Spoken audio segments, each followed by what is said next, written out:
usually give it a few moments for live stream to settle before I get into the topic today.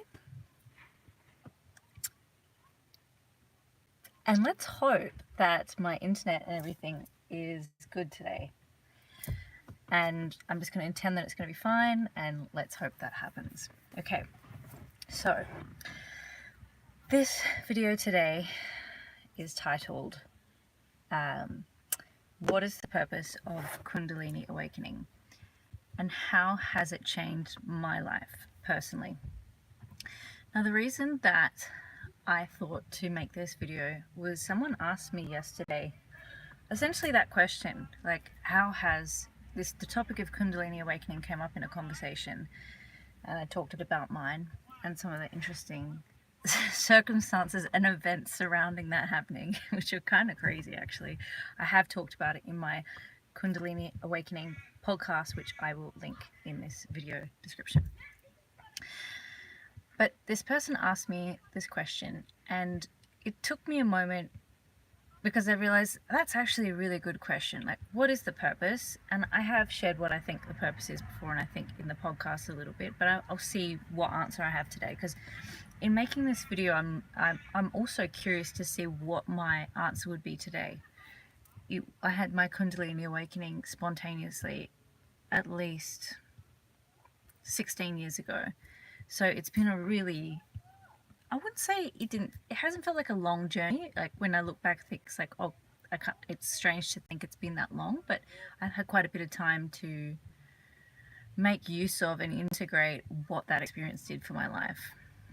And to be honest, it took about, before I started to feel quite stable from it, it took about probably 7 years, to be really honest, which is since that spontaneous Kundalini awakening happened, and before I started to feel a sense of stability in my body, in myself, in my humanity again.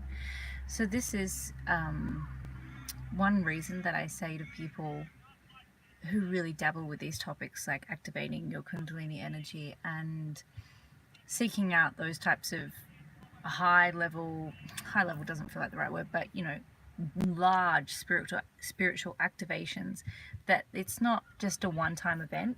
If it happens properly for you, if that awakening does really occur, it will literally change your life forever.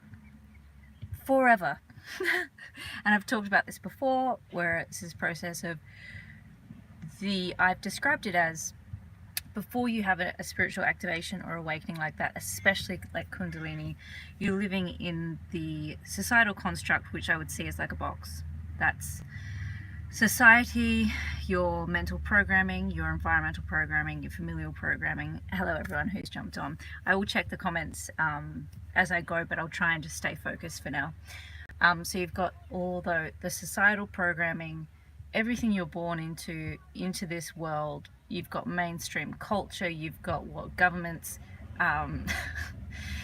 God knows who and God knows what wants us to believe about life and reality. You've got religious programming. We've got so much heavy programming, and then we tend to come into this world with a level of not quite remembering where we came from at all times, which is kind of necessary, because if we remembered where we came from when we came in, we might be a bit traumatized or enamored with existence, which is beautiful. But it's better that we come in just with a feeling sense of like, life is good, where I came from is a good place and was a good place, and I'm just coming in to have a total new experience. And when I say coming in, I mean being born as a human again in this lifetime. So that depends whether you believe in past lives and other lives, and for me, I do. At this point, well, no, I do believe in it, but so we have this box that we're born into, all of our programming, our subconscious programming we carry with us, and that sits in our energy field as well. It sits like this, almost like this gentle, I don't know how to describe it, this barrier between ourselves and our larger selves, between one version and perception of reality, and between so much more that we have access to. So what am I really trying to get to with the point here?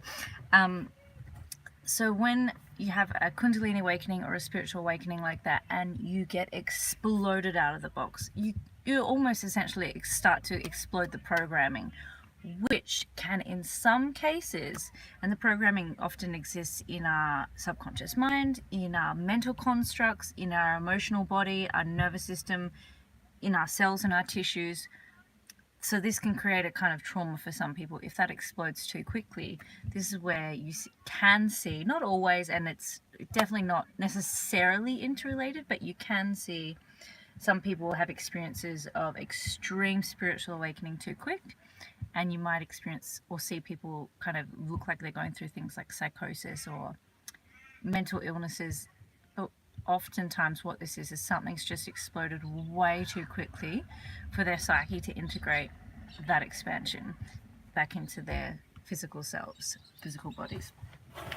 Okay, so I might go on a few tangents today as I'm explaining it, because that's kind of just the nature of the topic. It's quite spiritual, so it doesn't really have this defined linear process and way of talking about it, but I will try and bring myself back to some sense of focus. So there's the before and after, the being in the box, exploding out of the box, and in that sense, that is the life change. Like, you never go back to being inside of the box. You cannot put yourself back inside of that mental construct if you wanted to. You're literally just too big now. So in that fundamental sense, you are never the same. Your essence, your soul, yourself is always the same. You're just aware of and living as a much larger and bigger version of yourself. So you can't go back into the box psychologically, emotionally. You can't go back into the box psychologically, emotionally, spiritually, all those sorts of things. So your whole perception of reality is now forever changed. But I'm going to bring this topic back because I can feel myself getting off on a tangent here. I'm going to bring this topic back to how it changed my life in a really practical sense, and then I'll try and bring it back to what I currently see the purpose of Kundalini awakening being. So I don't get too flighty. I could get my nervous system clapped back in. Okay, how it changed my life at some very basic levels. I no longer entertained any substances, party substances. I never really did much of that anyway, but that was a very clear boundary that I knew intuitively. My guides or my higher intuition kind of gave me a very strong impression straight after that Kundalini awakening happened, that taking or using any substances was going to interfere with that process. So that shifted very much for me. I really started to lose interest in partying. I wasn't like a huge partier, but going out with friends on a Saturday night, drinking a bit, trying to find a high and fun through that. And there's literally nothing wrong with that. It's just that it lost any glamour in a way, or I just knew I wasn't going to get anything I really wanted through that anymore. I mean, I think I always knew that anyway, but it became abundantly clear. I kind of stopped drinking a lot more than I used to. I never drank a lot, but just partying, I was like 18. It's like I was going out dancing on the weekends. In that sense, that changed. And I remember also my sister really noticed a big shift in me, I think, from before the Kundalini awakening until after, in how I saw the world, my lifestyle, how I used my time, the types of people I started spending time with. And there was a point of really not being able to relate to each other's life in a way. And that wasn't like a bad thing, it was just a noticeable thing. And so for me personally, there was this real sense of like isolation and disconnect from, those safety nets, those familial connections, those ways of operating, which was, it's actually making me quite emotional talking about it, which was really challenging, actually. It was really hard because the experience itself was like, I'm sorry I'm not looking at the camera right now as well, it's just easier to kind of talk about it while my mind is not focused on right in front of me. What was I saying? Literally went blank. Oh my god! The isolating experience of it all. I've gone blank. I'm so sorry. It'll come back to me. Yeah, well, I couldn't relate. Oh, okay, that's what I was going to say. It was like the experience of it all was like kind of being abducted in a weird way, and I don't think that literally happened, as far as I'm aware, anyway. And taken to another planet, seeing how the universe is created and how it really works, and everything beyond this human planet that I've been previously told is real, and then put back on the planet after everything's been expanded and blown up, and then expected to go back to my former life or buy into the lies of everything I've been told. Firstly, just buying into the lie that things are physical. and now I understand it with a little more nuance. It's like things are physical in the sense that they physically materialize through a vibration of energetic patterning. So things, they do become dense and physical. So physical, it does exist, but it doesn't exist. But if anything exists, everything exists. If that makes sense. But it was this kind of like, in the Kundalini awakening, I was shown beyond 12 different veils of reality, 12 different dimensional veils of reality, and behind each veil, things got lighter, and the frequency of existence got faster and faster, and there was more and more light, and I was shown behind more and more illusions and veils.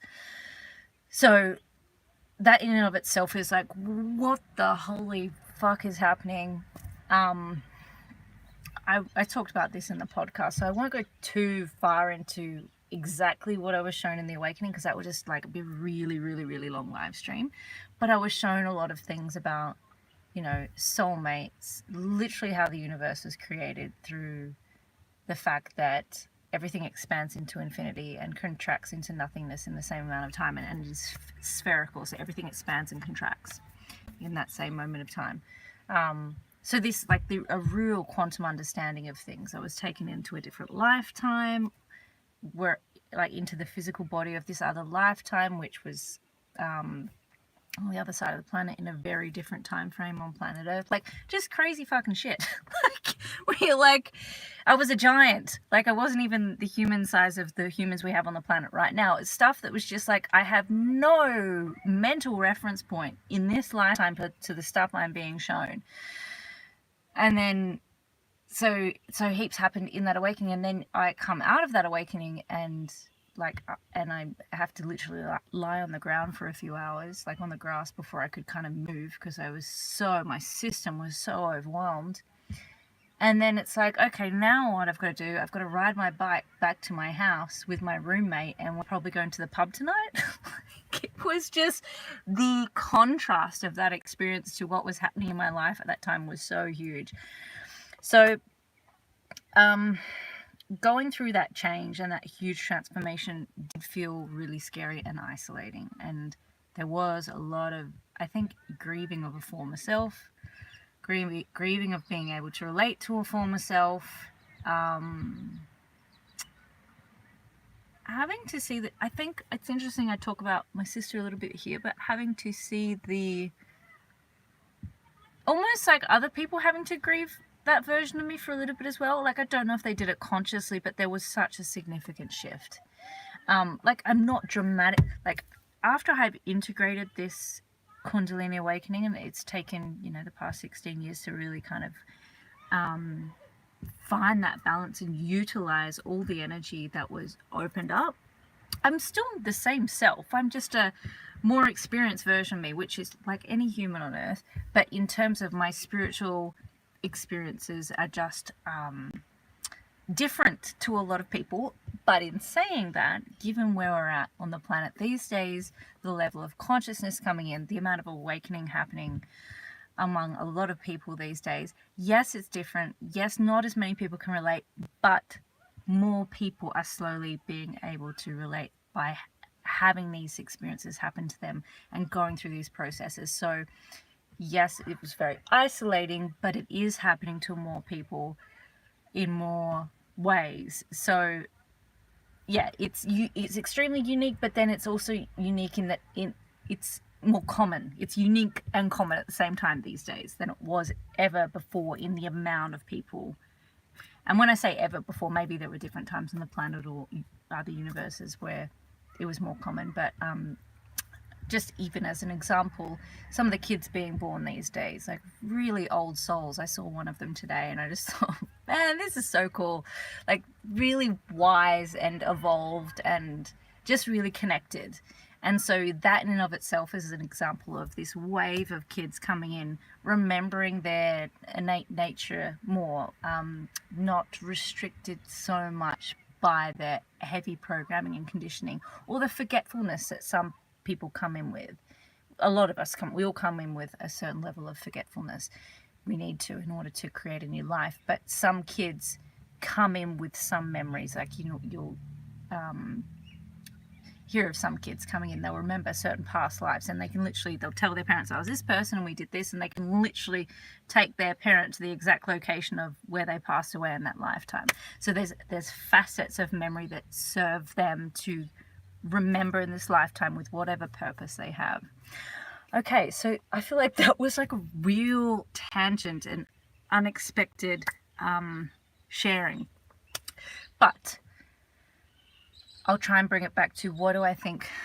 I'm going to take some water first, actually, see if I can ground myself a bit.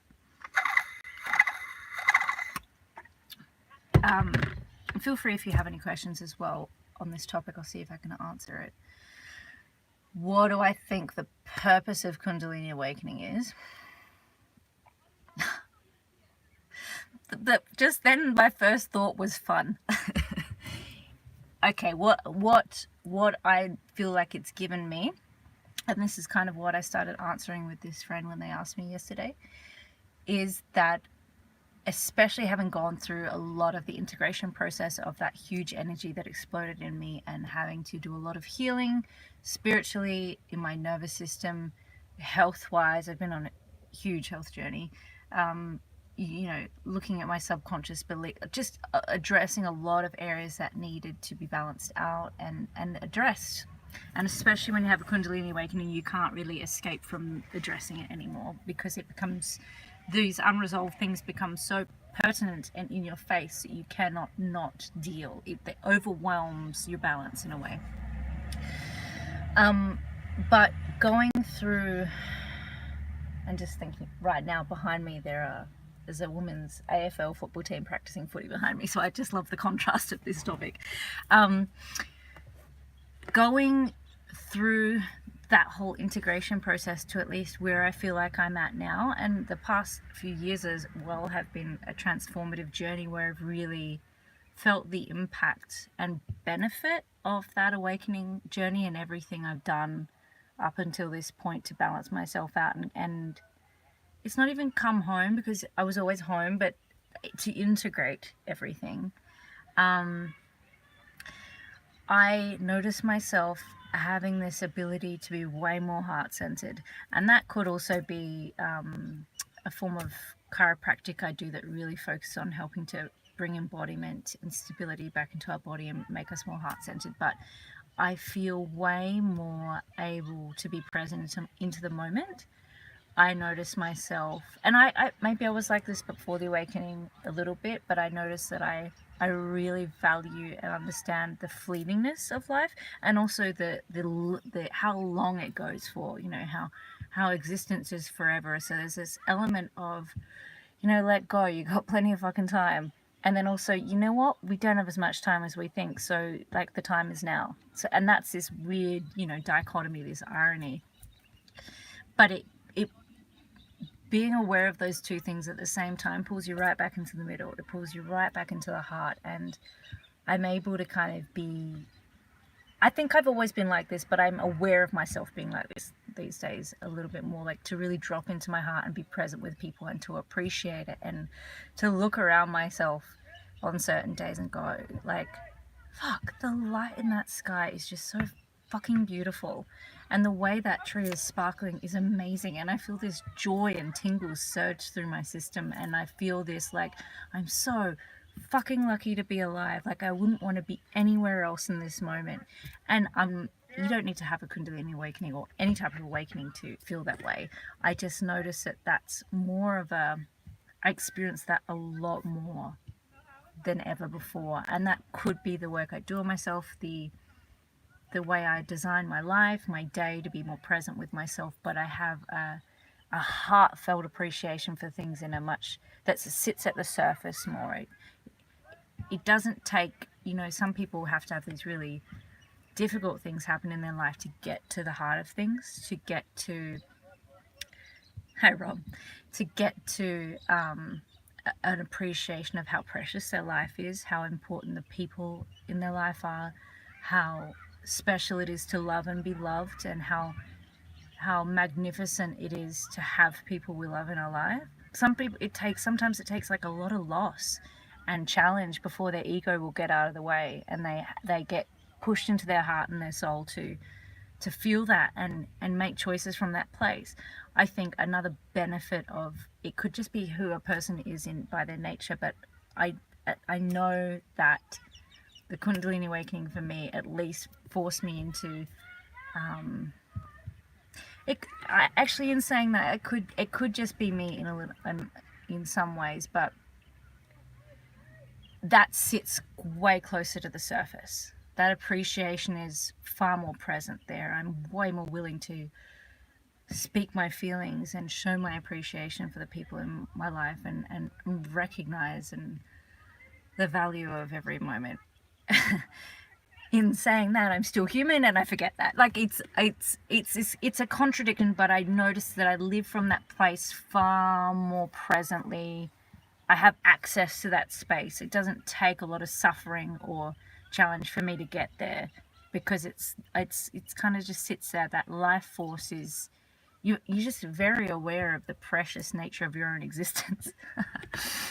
It feels like I'm waxing lyrical right now. I get that, but that is something that that is a purpose and a shift and a change I definitely know in myself. What else? In a practical sense, being able to meditate is very easy. Like it doesn't take much, just close my eyes and boom, I'm in the state a lot, because that your energy is kind of more active and integrated and balanced. That is also a part of my own practice and intentions and stuff, but I've just noticed it very easy from then. My intuition has been on crack since that Kundalini awakening, and getting used to that has been a big thing, and beginning to trust that it just is the way it is, and regardless of reality or what's presenting itself, I tend to be able to trust that, which most people you can do anyway, but my intuitive awareness became kind of ridiculous after that, in a good way. I feel like I'm just trying to think if there's anything else I want to share on this. I feel like there's probably more I could go into, but I don't know if going into it today is what I need to do. Yeah, I think I'll leave it there for now, unless something else comes to my mind, unless anyone has any questions about it. And I'm curious, have you had that experience? Have you had Kundalini awakening? And I'm curious for you, if you had, because I think there's different I know there's different levels of Kundalini activation. Like some people can have a subtle activation where it slowly starts to move through their system. And then if you were like me, you had a full-blown spontaneous, it was like all at once and just blows your whole system. And that energy starts working you like fucking that. As you kind of learn to kind of stay more connected with your higher self. I guess that's a part of the purpose as well. But yeah, I think that's kind of all I can think of wanting to share right now. So yeah, if you have any questions, feel free to ask or leave a comment. Let me know your experience. But yeah, thank you for listening. Yeah, if there's anything that else wants to be shared, I will. But for now, I think that's it. Okay, thank you for being here. Okay, bye-bye.